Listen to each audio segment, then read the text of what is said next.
அஸ்ஸலாமு அலைக்கும் வரஹ்மத்துல்லாஹி வபரகாத்து. பெருமானா ஸல்லல்லாஹு அலைஹி வஸல்லம் அவங்க அழகா சொல்கிறாங்க, நாயகம் தன் தோழர்களோடு அமர்ந்திருக்கும் பொழுது, தோழர்களே, யாராவது ஒரு பெண் குழந்தை பெற்றிருக்கிறீர்களா, யாராவது 2 பெண் குழந்தை பெற்றிருக்கிறீர்களா என்று கேட்கும் பொழுது சஹாபாக்கள் கூட்டத்திலிருந்து சிலர் எழுந்திருக்கிறார்கள். பெண் குழந்தை பெற்றிருப்பவர்கள் அந்த பெண் குழந்தையினால் சோதிக்கப்பட்டு அந்த சோதனையிலும் அந்த பெண் குழந்தைக்கு பெருமானா ஸல்லல்லாஹு அலைஹி வஸல்லம் சொல்கிறாங்க, ஜா யௌமுல் கியாமா, மறுமை நாளில் நானும் வருவேன், அவரும் வருவார், அந்த பெண் குழந்தையை பெற்றெடுத்த அவரும் வருவார், அனவகுவே 2 விரலை சுட்டி காட்டி பெருமானா ஸல்லல்லாஹு அலைஹி வஸல்லம் சொல்கிறாங்க, நான் இங்கே நிற்பேன், அந்த பெண் குழந்தையை பெற்றெடுத்தவர்கள் இங்கே நிற்பாங்க, மறுமை நாளில் இப்படி இருப்போம் என்று பெருமானா ஸல்லல்லாஹு அலைஹி வஸல்லம் அவங்க இந்த விரலை காட்டி சுட்டி காட்டுறாங்க.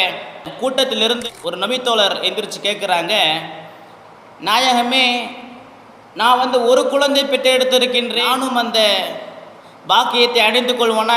அந்த தோழர் கேட்குறாரு, ஆம், நீங்களும் அந்த பாக்கியத்தை அடைவீர்கள்.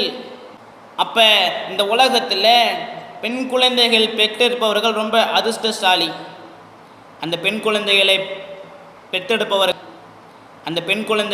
பெற்றெடுப்பவர்கள் கஷ்டத்தில் வளர்ப்பாங்க.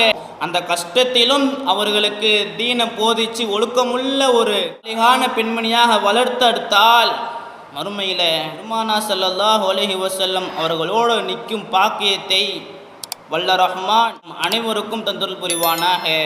அஸ்ஸலாமு அலைக்கும் வரஹ்மத்துல்லாஹி வபரகாத்துஹு.